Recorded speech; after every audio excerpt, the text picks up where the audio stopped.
Good morning, children. How are you all? Welcome to class 12th biology.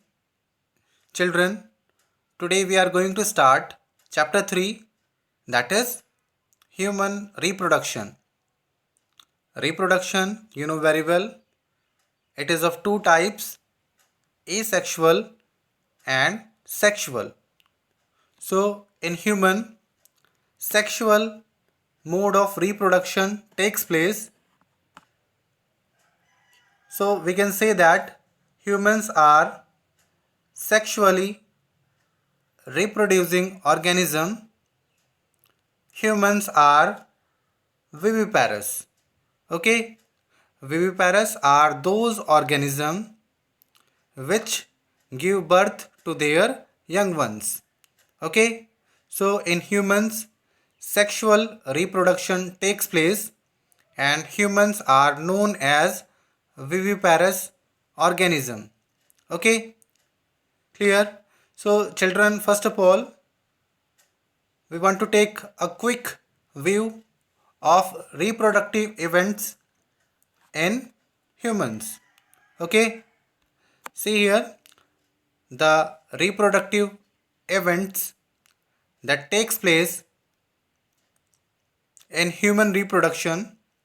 First, that is gametogenesis. Second, insemination.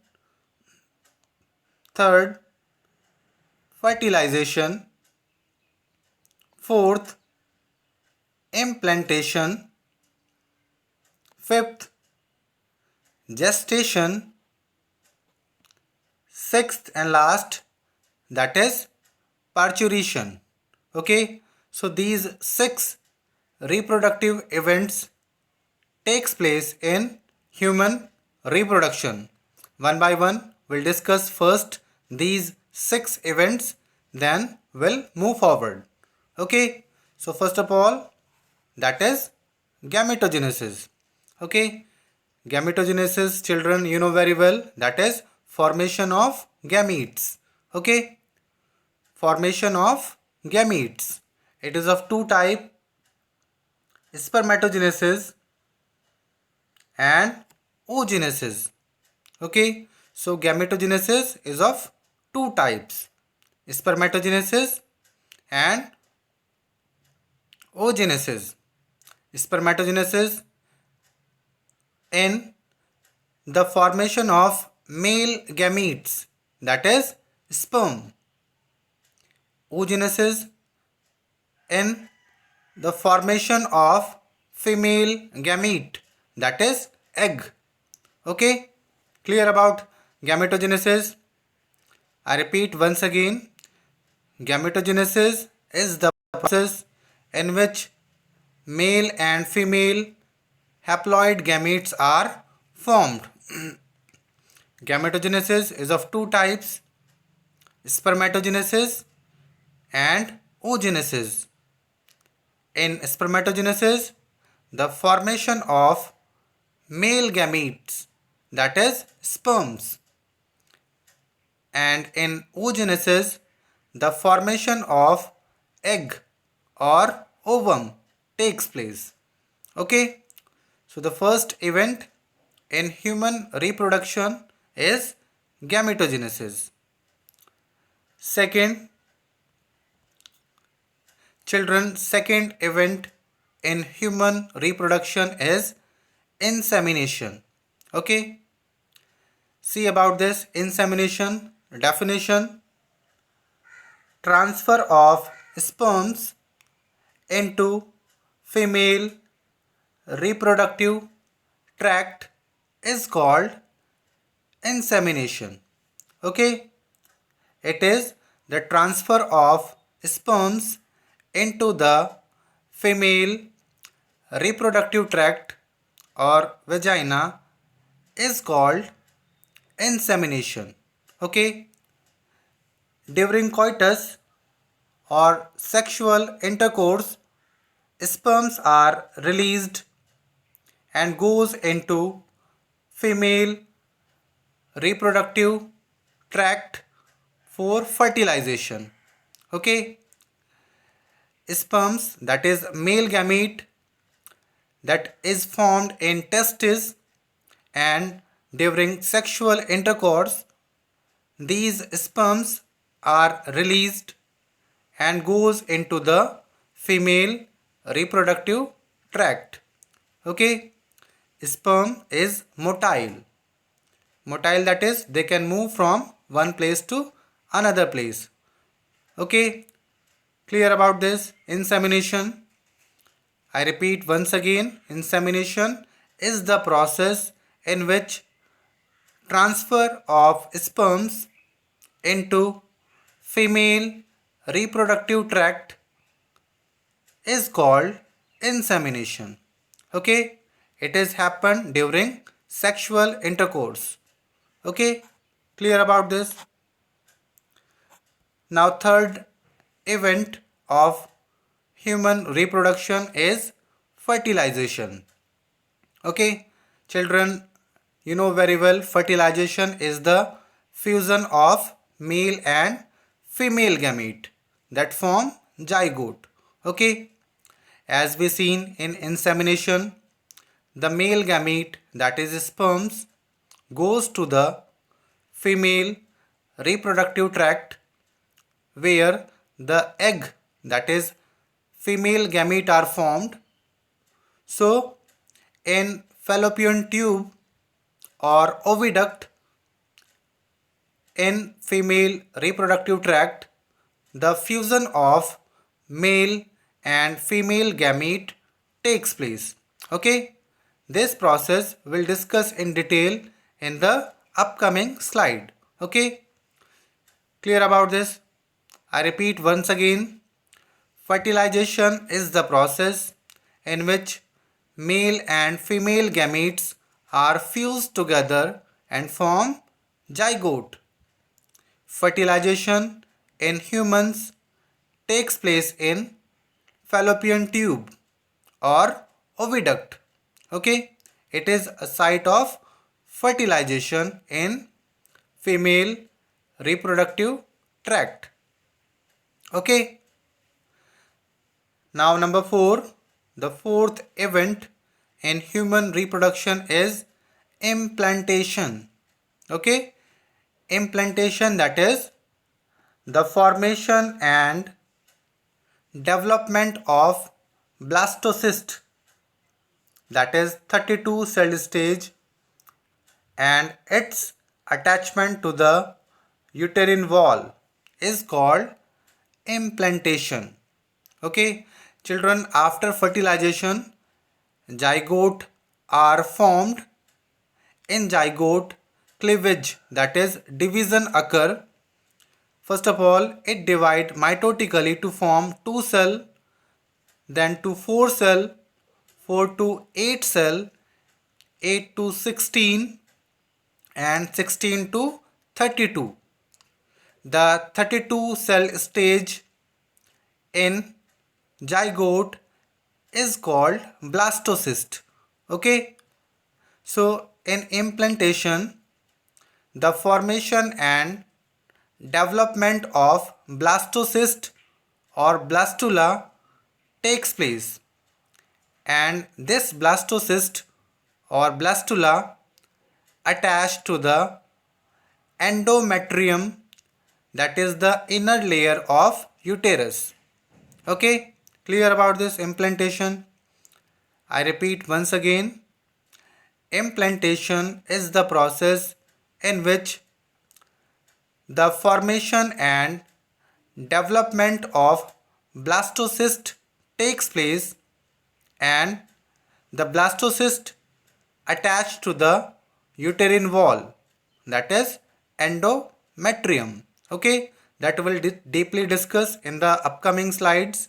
Okay, here we have taken a quick view of implantation.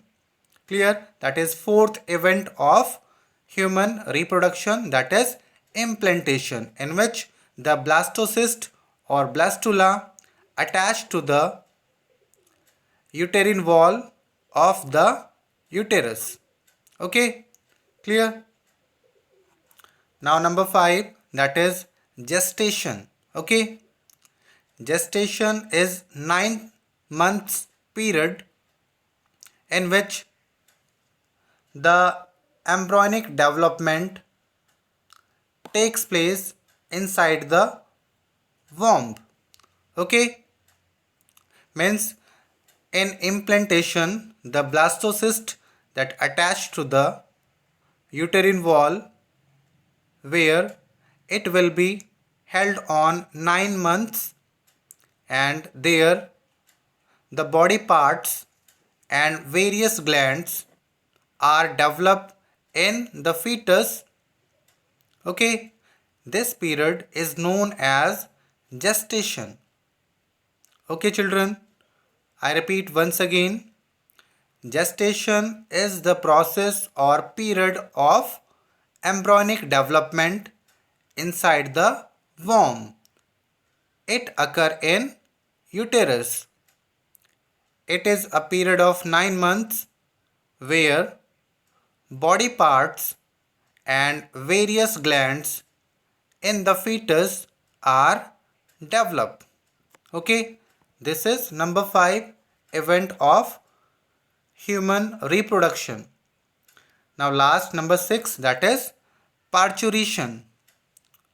Parturition is the process in which the full term fetus is coming outside. Okay, or we can say that the action of giving birth to baby, that is parturition. Okay, that this occur after gestation. Okay, after 9 months of pregnancy the parturition occur. Okay, so these are the 6 reproductive events in human reproduction that we'll discuss one by one. Okay, but first of all, in this chapter we'll discuss about the male reproductive system. Okay,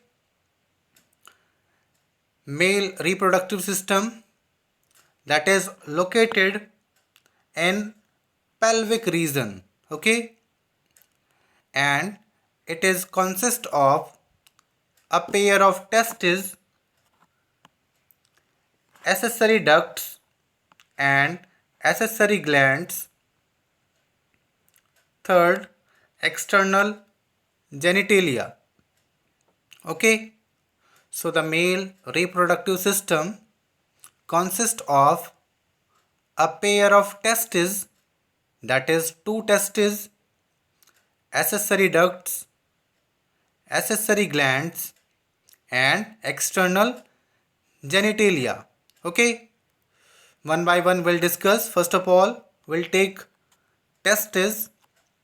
See here, children, the testes are situated outside the abdominal cavity.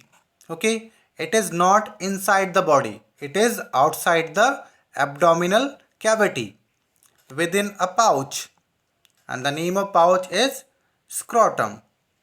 Okay, the scrotum helps in maintaining the low temperature of the testes, means the scrotum reduce the temperature to 2.5 degree Celsius.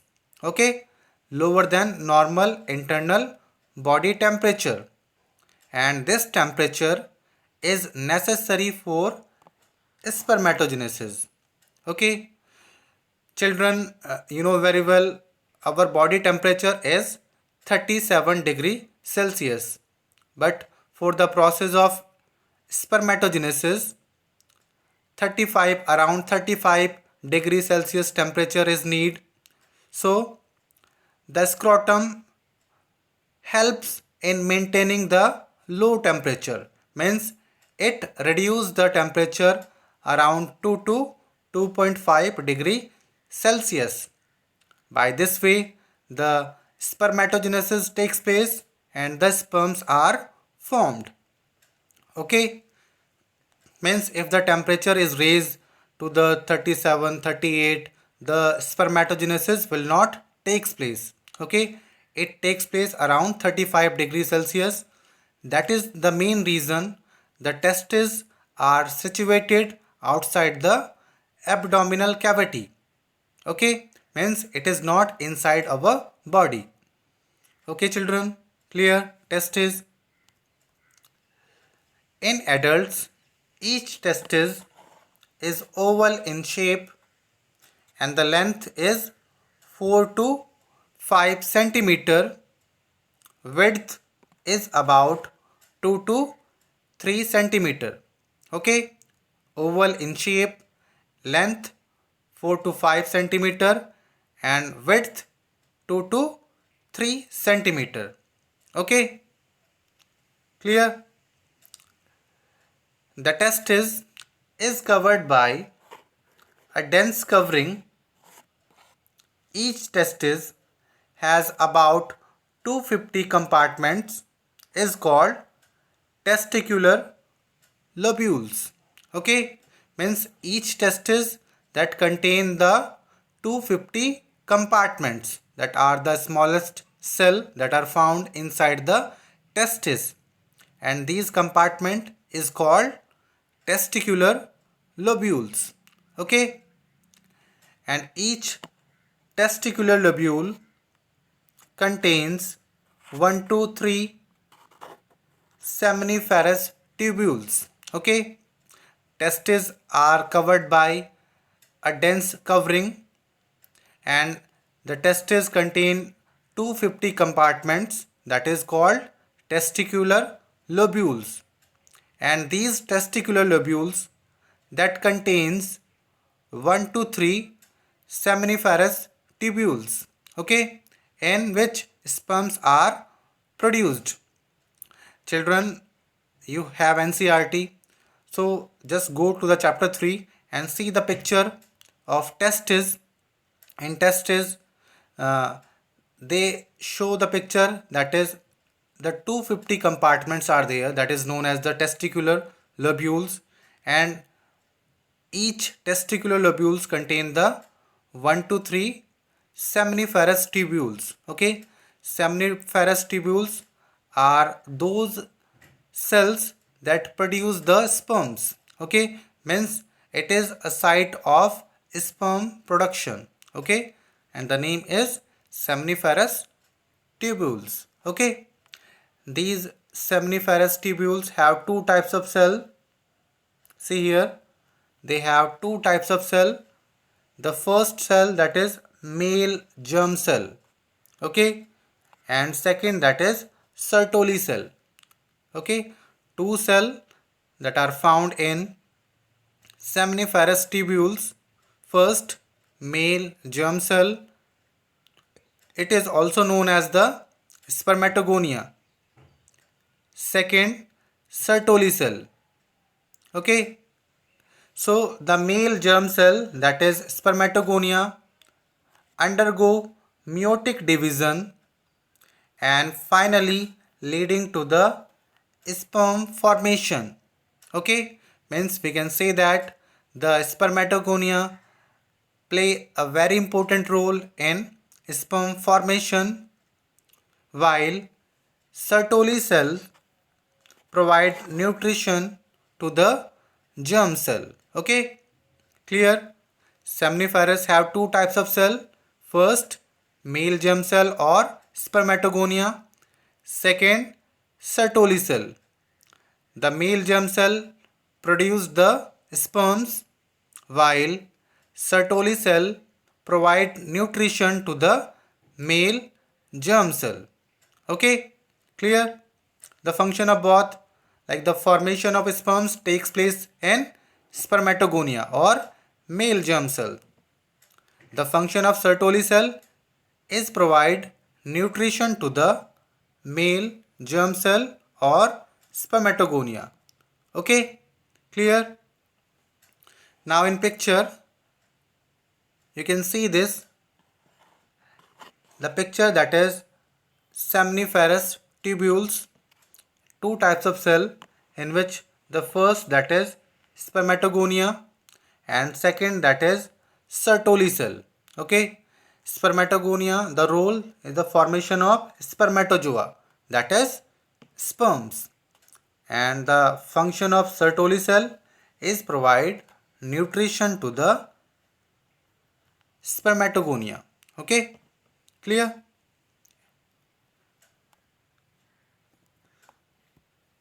Next, the region outside the seminiferous tubules contain leading cell. Okay, seminiferous tubules, we have seen the two types of cell they have, but outside the seminiferous tubules, okay, a cell is there, that is leading cell. Okay, the cell that is Leydig cell. Okay, Leydig cells.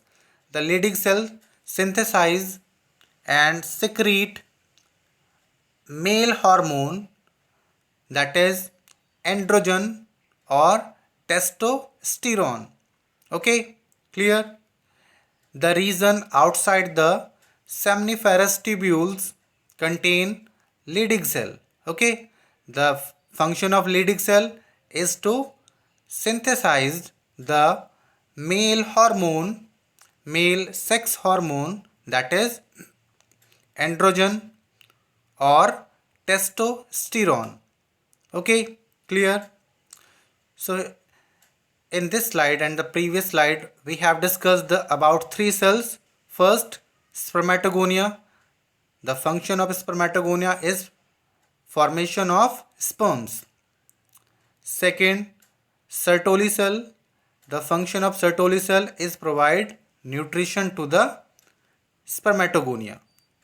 Third, in this slide we have discussed about Leydig cell. The function of Leydig cell is synthesize a testicular hormone, that is androgen or testosterone. Okay, children, these function may become in 1 marks in quarterly or half yearly exam or board exam, so that is very important. So learn very carefully.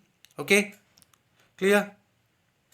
Now testes about we have discussed. Okay, like testes, they have a dense covering. Okay, they contain the compartment cell. Okay, after that they have the seminiferous tubules. Seminiferous tubules, they have the two types of cell, spermatogonia and Sertoli cell.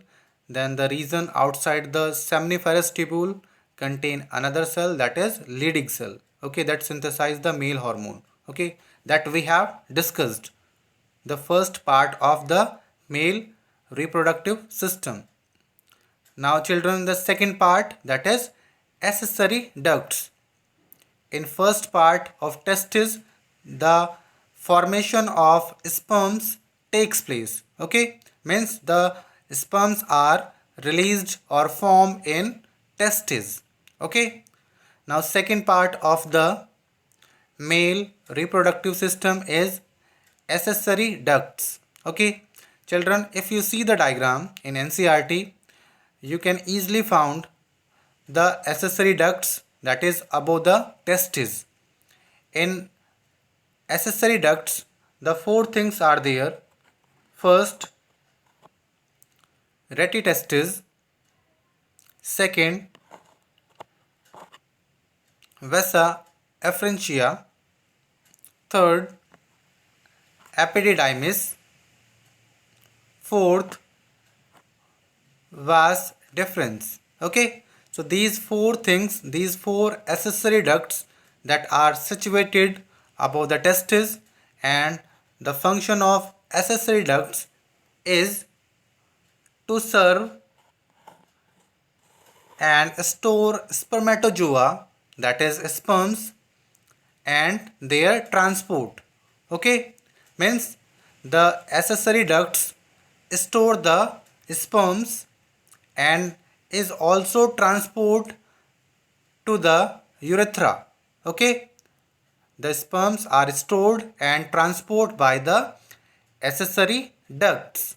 Okay, clear about this function? Accessory ducts have four types that we have discussed. Now the function, the male accessory ducts serve to store spermatozoa or sperms and transport them to urethra during ejaculation. Okay, clear?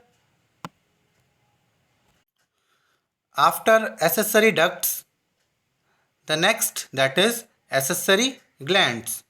So accessory glands is also associated with male reproductive system, and it includes seminal vesicles, prostate gland, and bulbourethral glands. So three types of accessory glands that are found in male reproductive system are seminal vesicles, prostate gland, and bulbourethral glands. Okay, clear? See the function of accessory glands now. Accessory gland secrete seminal plasma that is rich in fructose, calcium, and certain enzymes.